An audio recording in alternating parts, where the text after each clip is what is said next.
Hello, everyone, and welcome to another episode of the Gamers Lunch Break. I am Bryce Whitaker for DV Games.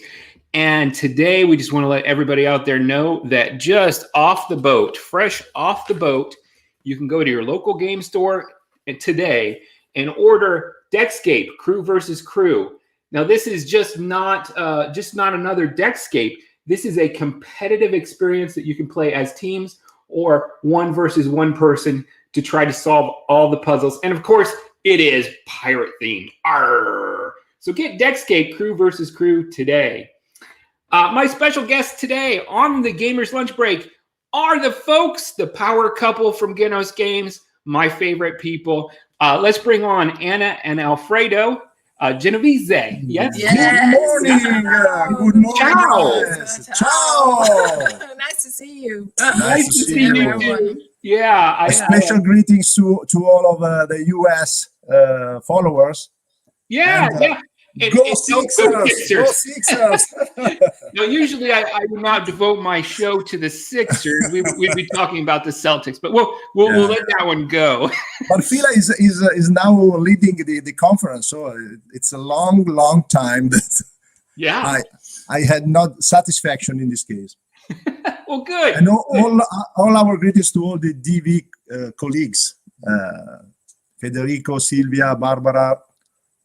And all the others. All great people. I got to do a shout out of myself to Sylvia and Mary, and Federico when he's not on the show, who act as our producers, so we can put this show on the internet. And Mary, great. For the folks that don't know, we're going to talk today a little bit about Ghenos Games. And Americans probably don't know too much about you because most of your business is in Italy, localizing games. Yes.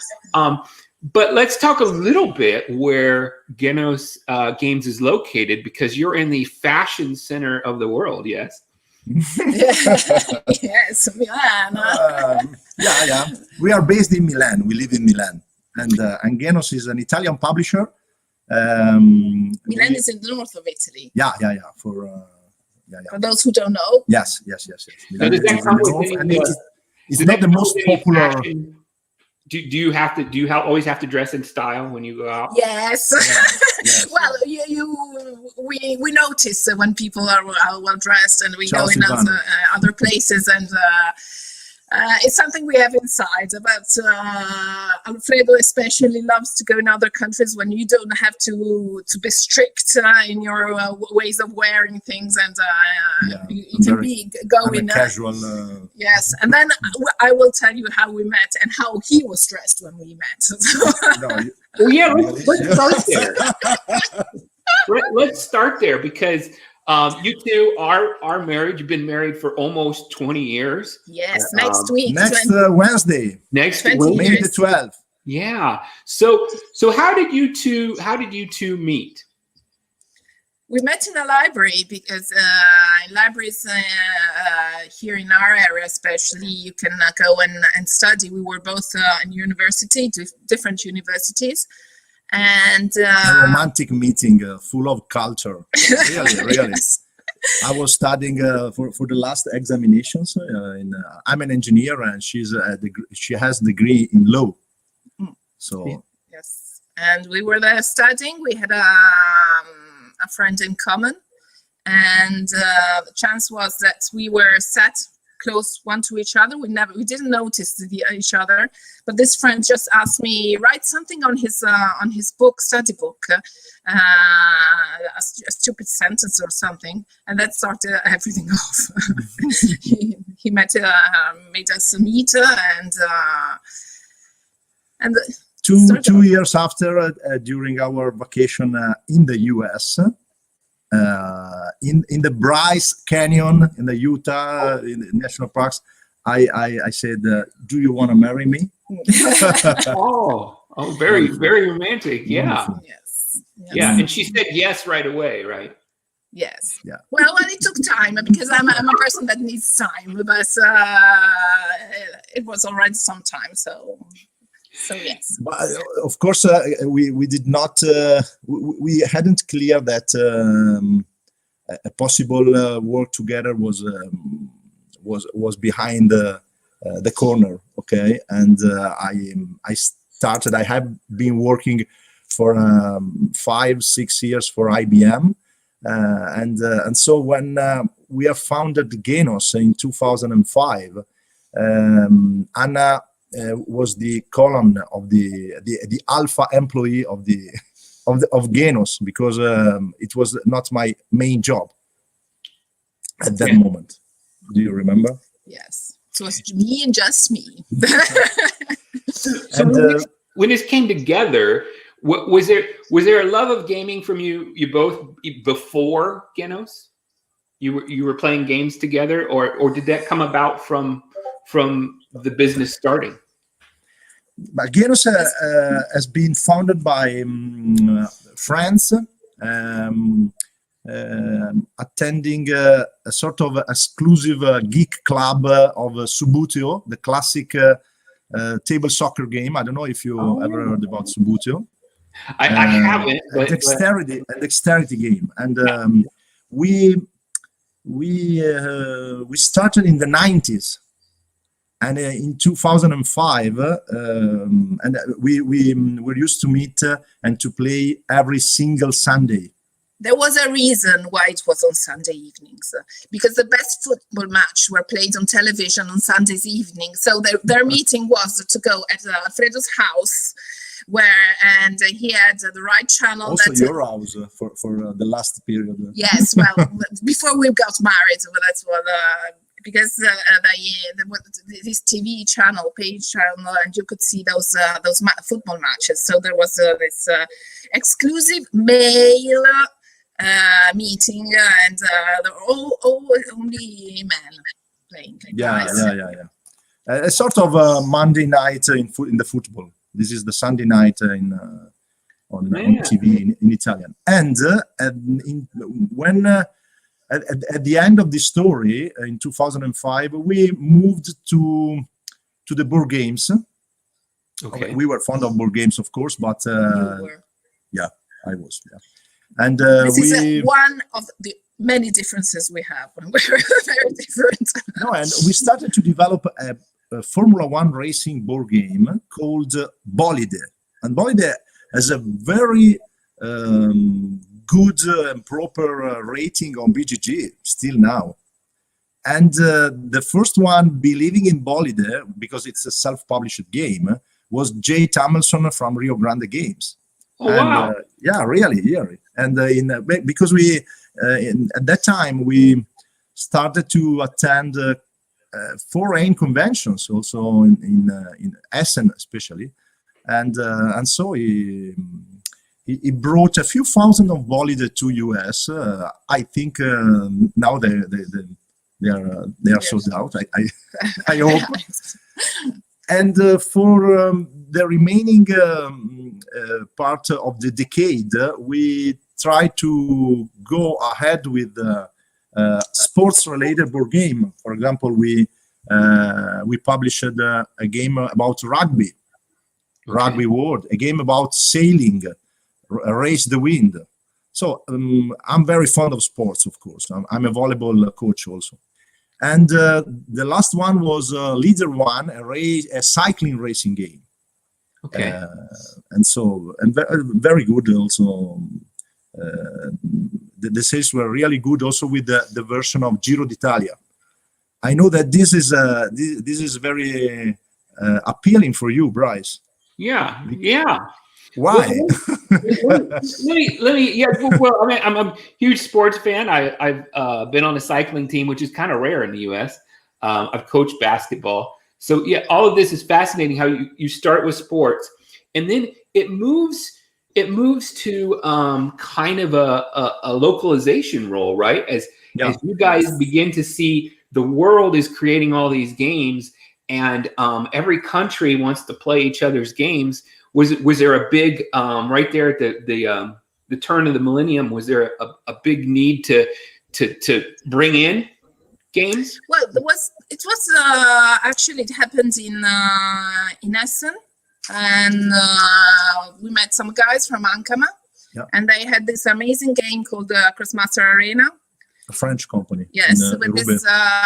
these small miniatures moving on the board with characters. And although they were a big company, because especially for online games, they believed in us. They chose us to distribute the board game to Italy. So we began the Italian exclusive distributor for the Ankama Crossmaster Arena board game. And this allowed us to enter so many shops, but so many shops. It was incredible. It was really a hit. And also build a huge community. Since Crossmaster Arena is I could make a comparison with Magic the Gathering. Okay, at that time was very brilliant, and we had to take care about a community of players wanting to make tournaments everywhere in Italy. So we made practice, a lot of practice, and this is very helpful now. And we toured around Italy a lot because the tournaments were especially during the weekends, and so we moved a lot because we like to stay with these people. We want to know people, so we were always around. The secret is that we attended so many before the pandemic, of course, and we are looking forward to restarting. So many conventions in Italy, at least 25 per year, also 30 per year. And in each convention, we have had a tournament of Crossmaster Arena with a community of hard gamers, and we took care of them because and this is very important for me and for them. Ghenos is a company very close to the players. This helped us to give us a style. Yeah, this is our style. Yes, this is our style to meet people. Yeah. Yeah. So in building this community, I understand if I'm correct. And in Italy, this can be difficult. And one of the reasons why you went to conventions is because game stores are expensive for space in Italy. There's not a lot of places to play, unlike America, where a store is pretty cheap, tables are pretty cheap. So was this the big reason why you went to do all these conventions? Is so that you can have a tournament format?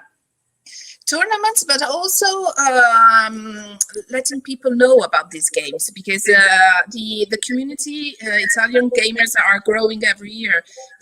When we started, there weren't many gamers. There were small conventions, and so it was a way to make people know about board games.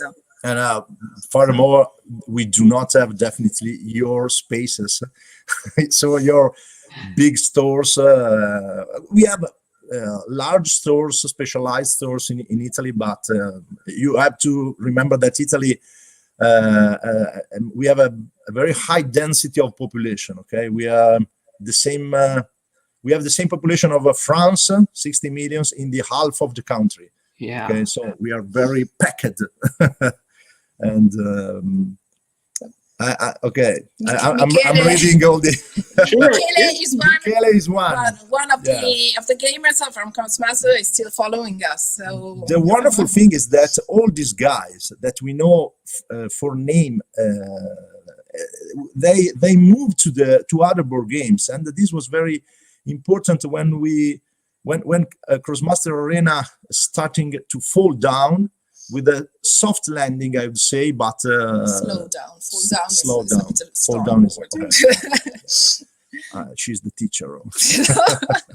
and important. It was important when we decided to see around and try to localize different board games in the specialized market. And we met Jamie, for example, that you have hosted here in. A few weeks ago. But also Lorenzo Silva from Horrible Guild, and the Freaks brothers in Sweden. I'm talking about Terraforming Mars, Plan B with Sophie Grovel, with Azul, Great Western Trace. We have so many partners, foreign partners. We are used to localize to Italy.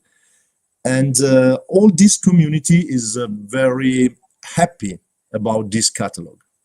Yeah, and I'd like to talk a little bit because you're both very personable, and it seems like if I was at a convention at Lucca or somewhere in Italy, I would want to be part of the Ghenos Games family. You seem to work really well in community building, and all these players love your games, love what you do.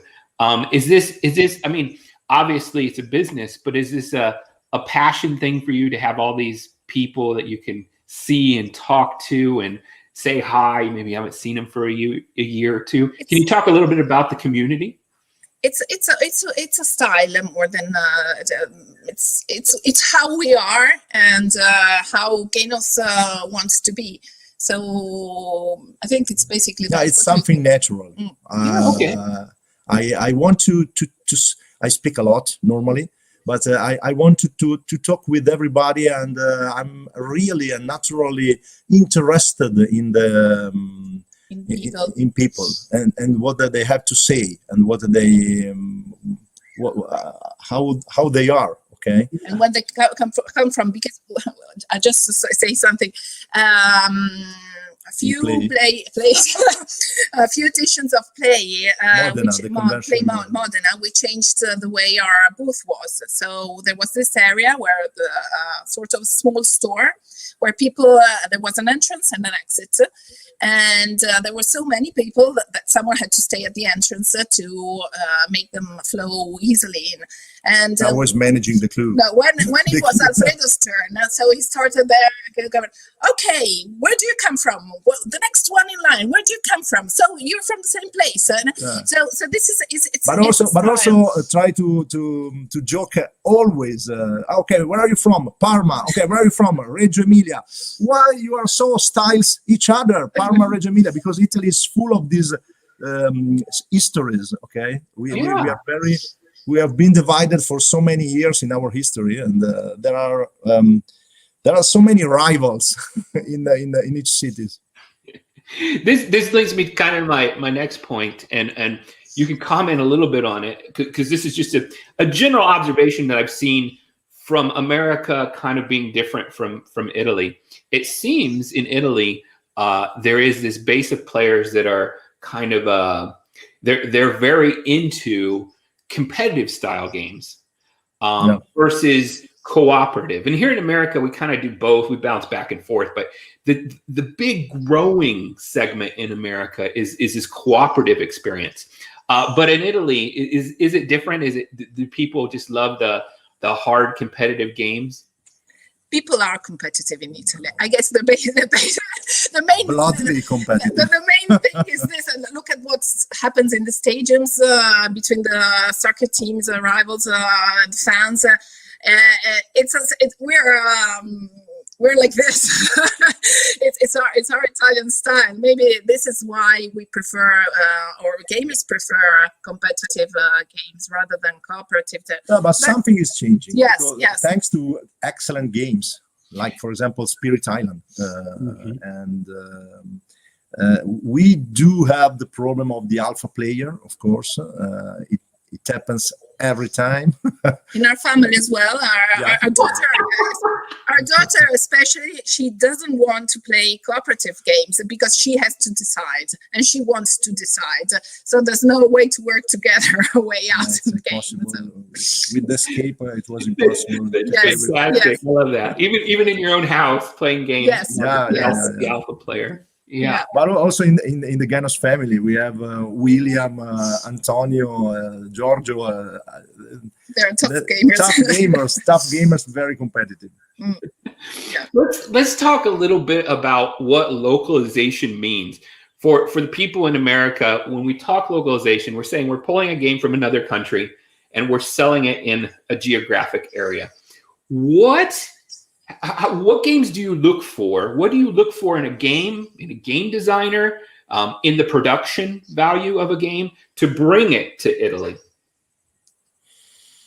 Well, I don't speak. It's your job, this one. The building of the catalog is the first, of the most important thing.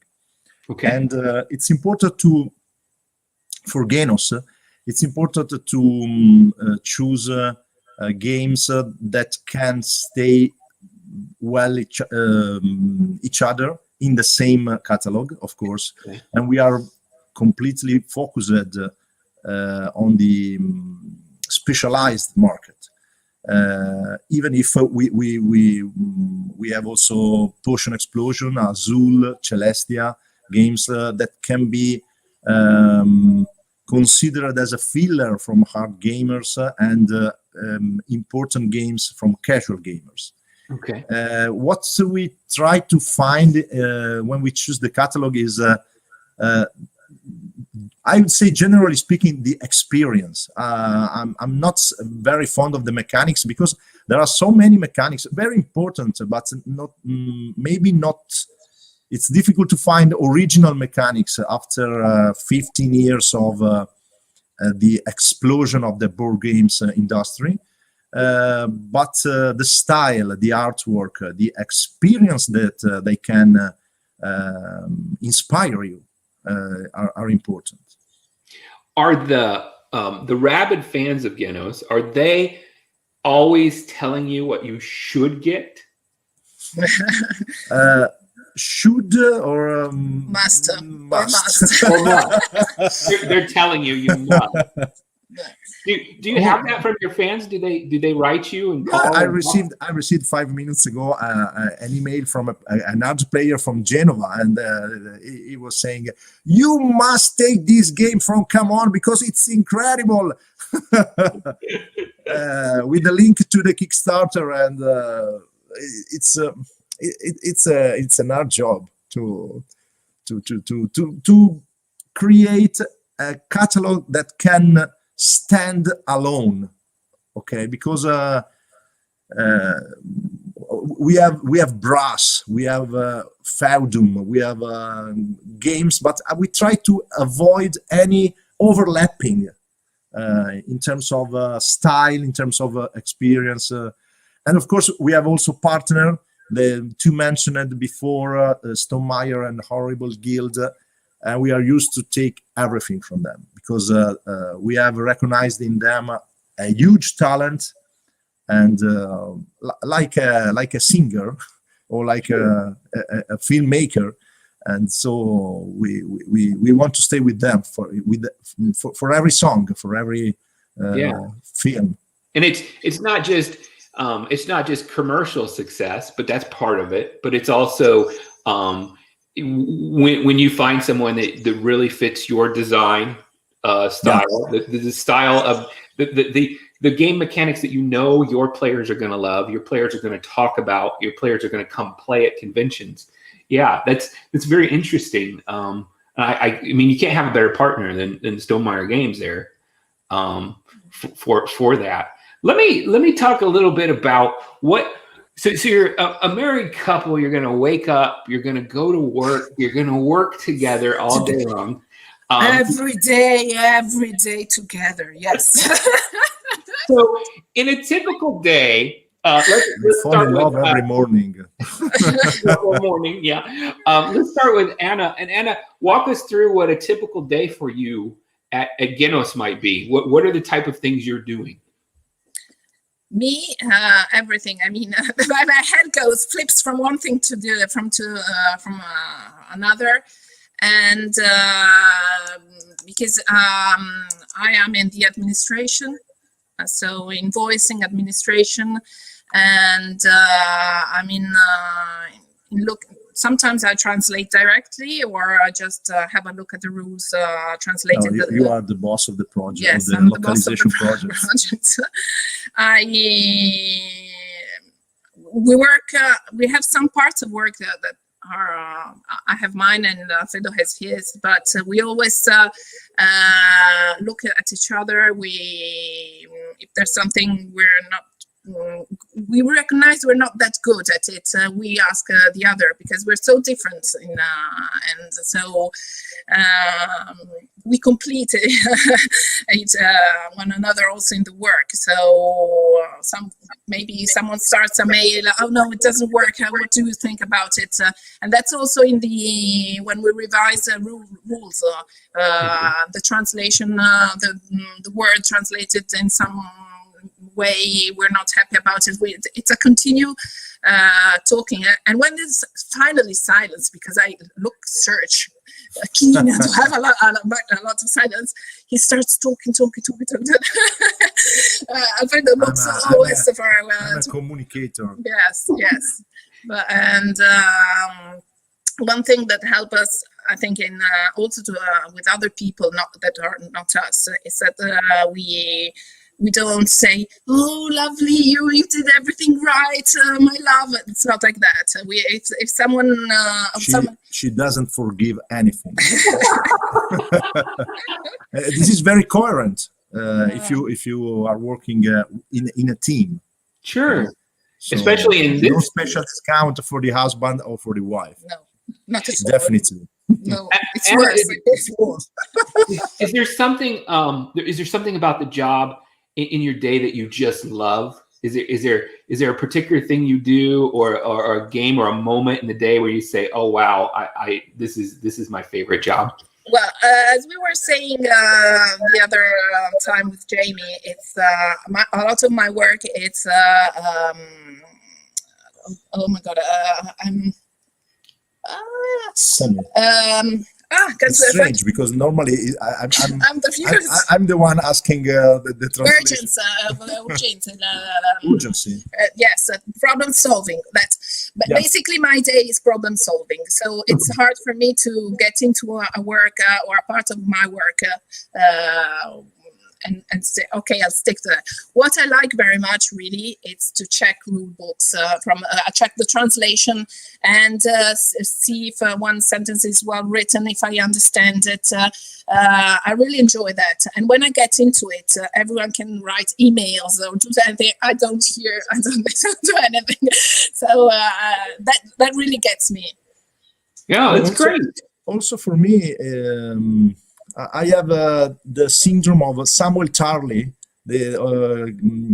Since I love libraries and I love when we have done a translation, well done, of course, without any mistakes, but and we have completed a project, a culture project also. Yeah. So this is the parts I prefer. And of course, since I am a communicator, I love to talk with especially with the foreign partners, and I've stayed hours and hours to talk about history, to talk about their point of view. I love this part of the job, really. It's great.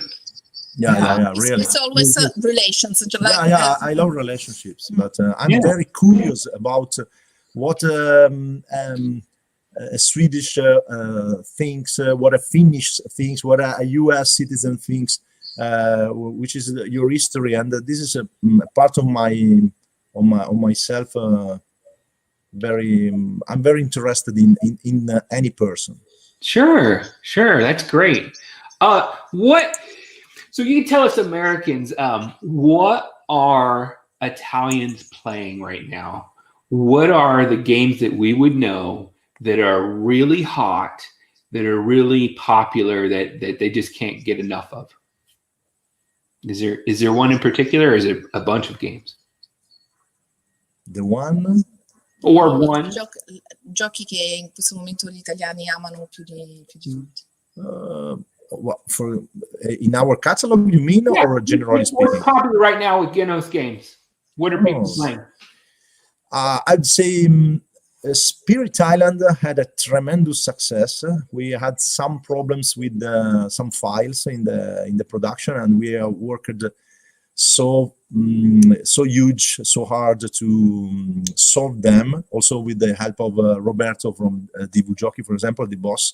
and we have reviewed so many times the new version of Spirit Island and also Branch and Claw, and there is so hype for this game, which is cooperative, and this is very strange. And I would say that for any new game from Stonemaier, there is a lot of attention. Red Rising is, I think, is just arrived in US. Yeah. And we are waiting for a few weeks. A few weeks, yes. Okay. And we tested it, and I'm very, very confident that this game will be a bomb. Really, I like it so much. And even if you lost, I lost. Yes, of course. Always, because I stress the game and I forget the calculation, and that's what you always say. Okay. Yeah. I use a low profile. Maybe you like the games because you lose, and you want to. Yes. And, go ahead. Yeah, and the other games, for example, we are doing a lot of reprint, and after we entered as a part of the Divu Jockey family, and we are very happy, of course. So they suggested to us to reprint very important games, like, for example, Wingspan is coming, and Wingspan is incredibly. Is wonderful, and also Brass Birmingham, but also other games like Draftosaurus from Ankama, or which is considered the filler from the Art Gamers, or Celestia, or many other games, very, very awaited. Okay. Let's talk. We'll move a little forward here in the merger with DV Games. How did that happen? How did you come together with us? And how has that relationship been, both for Italy and for you? Just tell us a little history there. Well, I think. Well, the basis, I think it's a style. I think. We and them, and I should say we now, because we are just one we now. It's the same style. So Ghenos has always been family Ghenos, and what we felt is that DV was a family as well. So I think the first thing was this feeling that we were similar in the approach of doing things and the way of seeing things. Sure. Yeah. They starting from the final, when we have recently been in Perugia in early April to work, and we were seated with our desks and working in a so fluent way, so without any barrier, in so natural way, and I think this is very important. We are. We have become a part of the family in a very natural way, like two pieces of a jigsaw. Yeah. My favorite kind of component of all this, of me coming on board, was in America we have a very hierarchy business structure. You have a boss, this boss, you report to this boss. And my experience inside DV Games has been this collaboration.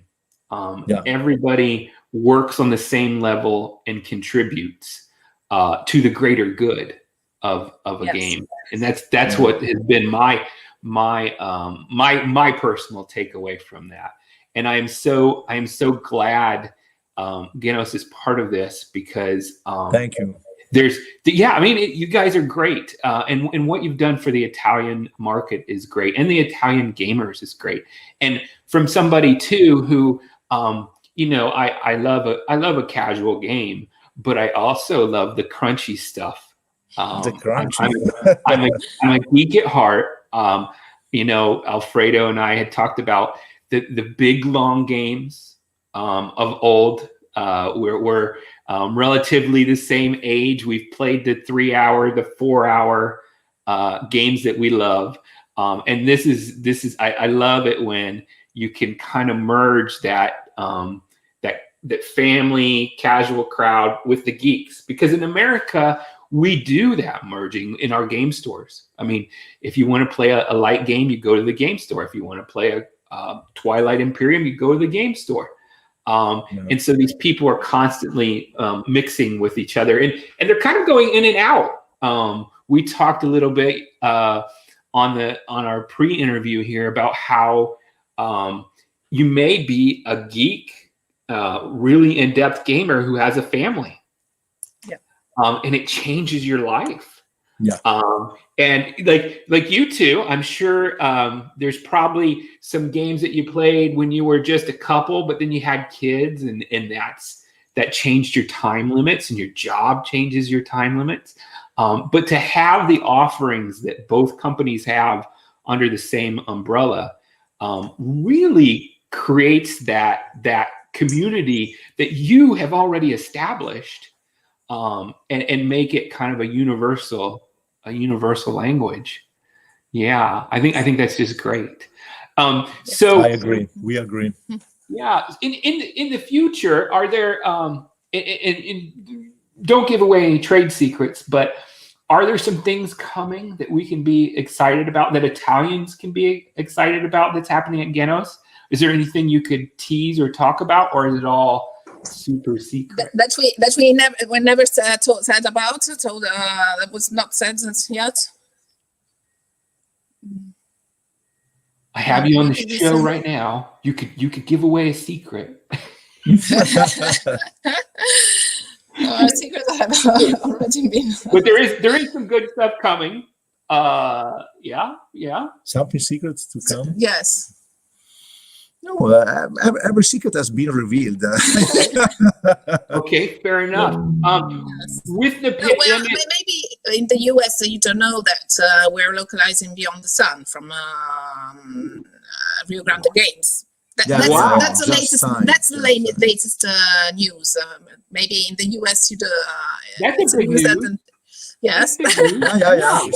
Yes. Roberto signed last week, and they are asking the files for next yesterday. So it will be a hard weekend. Yeah, everybody's got to work. Yes. That's right. So let me ask a little bit about the pandemic, and I think the vaccines are going much better here in the U.S. than they are in Italy. Is there a light at the end of the tunnel? Are conventions going to start soon? What's the situation there? Well, Alfredo from on Monday can book his first shot. So he's in the oldest. I'm 22 years old. No, you're not. So things are starting to move in Italy as well. 52. So good. But still playing volleyball very well. And coaching. Yeah. And coaching. Yeah. But apparently fairs are being confirmed starting from September. Yeah. The first one is Play Modena. Okay, and where is that?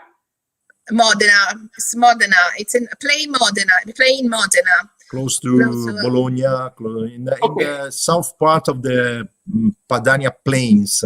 Yes, an hour and a half from Milan, south from Milan. Yes. In the very middle of Italy. Middle of Italy, yeah. Would that be Perugia, or not?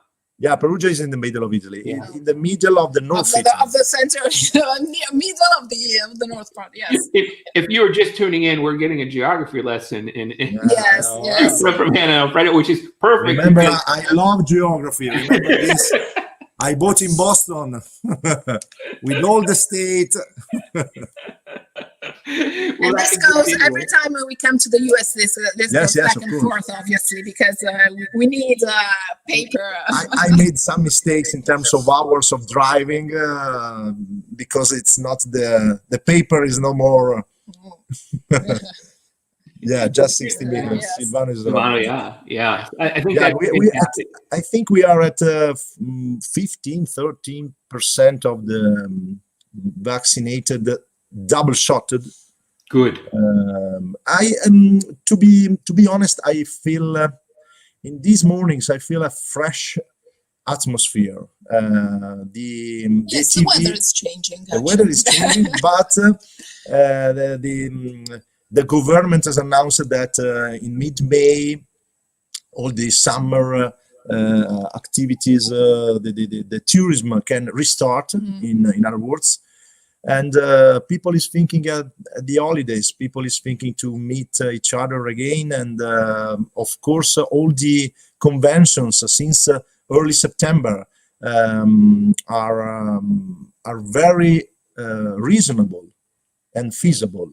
So I think, and we are looking forward to restarting. Since, to be honest, especially in Milan, this is our sharing of feeling. It has been painful, really a terrible year. And in Milan and in Lombardia, in the north of Italy, the TV was not necessary to understand that the virus was among us. You could see, you feel it in the street. So so we are lucky now, and we need to restart. Yeah, with courage. I think that light is coming. You know, here in the U.S., just this week, just Tuesday, was the first time I could get my gaming group together. We all had our shots. We all sat down. We all got to see each other after almost 8 months. Great. And play, and it was so relaxing, and it was so it's like your stress just left. All of that was pushing down on you, just to say hi to your gamer friends, to play, to enjoy each other's company again. I can't wait, and I hope it goes very fast for Italy. I hope it goes very fast for the rest of the world, and I can't wait to come see you guys or have you come to. Absolutely. We can't wait to meet you in person and to attend the next Gen Con, possible Gen Con, of course, to sit around the table and to have and to restart social, physical social relationships. Yeah, it's nice. Silvana, what did you choose to play after 1 year? Yes, that's what I was thinking. Bravo, Silvano. That's a good question. I have to preface this. Difficult question. Deep vents. So